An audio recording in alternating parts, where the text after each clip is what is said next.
Hello and welcome to episode 6 of Estate Agency Entrepreneurs, and today, fresh from Leicester, we've got the wonderful Martin Paston.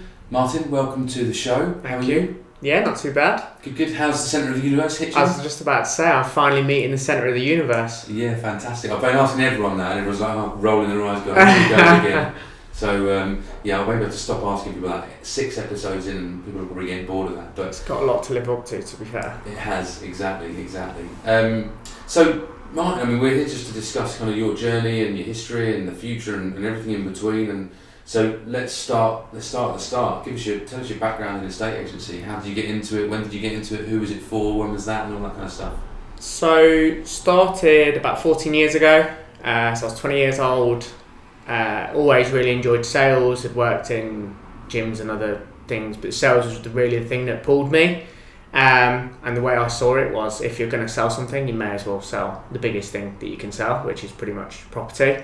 Got into it, junior neg, working at Countrywide, then worked my way up, got to branch Leicester, working for Sequence, Sequence and Connell's group.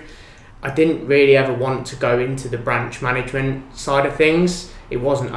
I enjoy meeting people and being out on the road and doing the viewings, doing the valuations, doing all that sort of stuff. For me, branch management, being stuck behind a desk, just sounded like an absolute nightmare.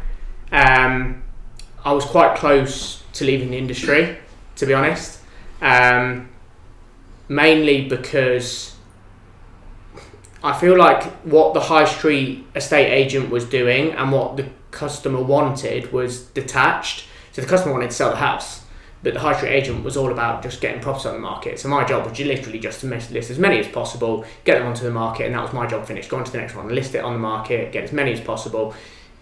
And I wasn't really working with the customer anymore. But is that not how you build, just to jump in there, is that not how you build a successful estate agency business? List as many as you possibly can?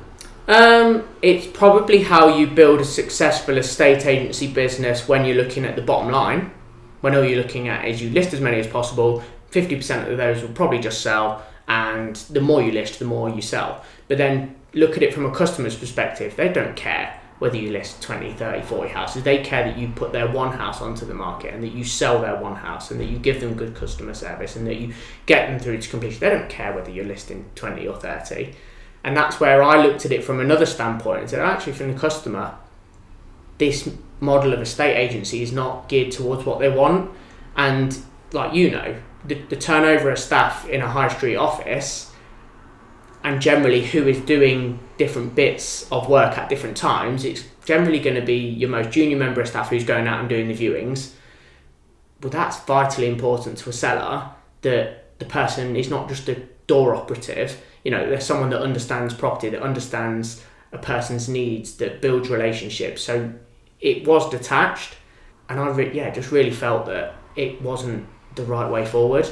So you did Countrywide and Sequence. So you did Countrywide first, then Sequence. Yeah, Countrywide first, then Sequence. How long were you in those businesses for?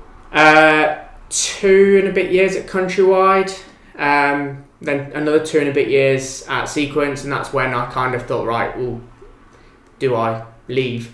I suppose just timing happened, and a very well-known online estate agent started getting in touch and saying that they had a different way of doing things. And there's purple by any chance? They could have been purple. To be quite honest, and I will always say this, I always feel like Purple Bricks almost got it really, really right, but then when they changed direction, they got it really, really wrong. We had a sit down with Kenny in Leicester. He came and he said to us, what the idea is that we want to do with the company is we want to, we're going to pay you more per your instruction. We are going to let you deal with less clients so that you can really become that personal agent and become that point of contact with that person, help them through the journey. And this was like brilliant. And then Michael and Kenny sold, and off they swanned off to wherever they swanned off to.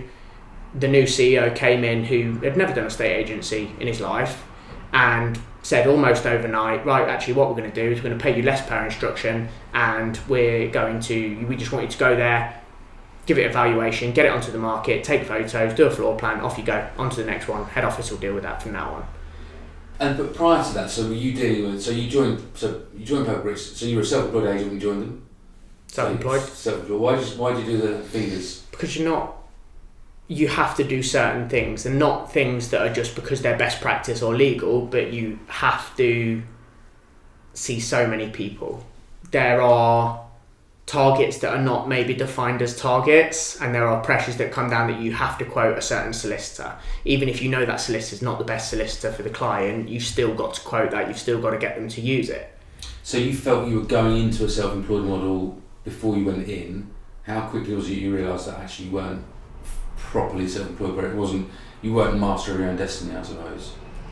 So to be fair, we had a really good territory owner who did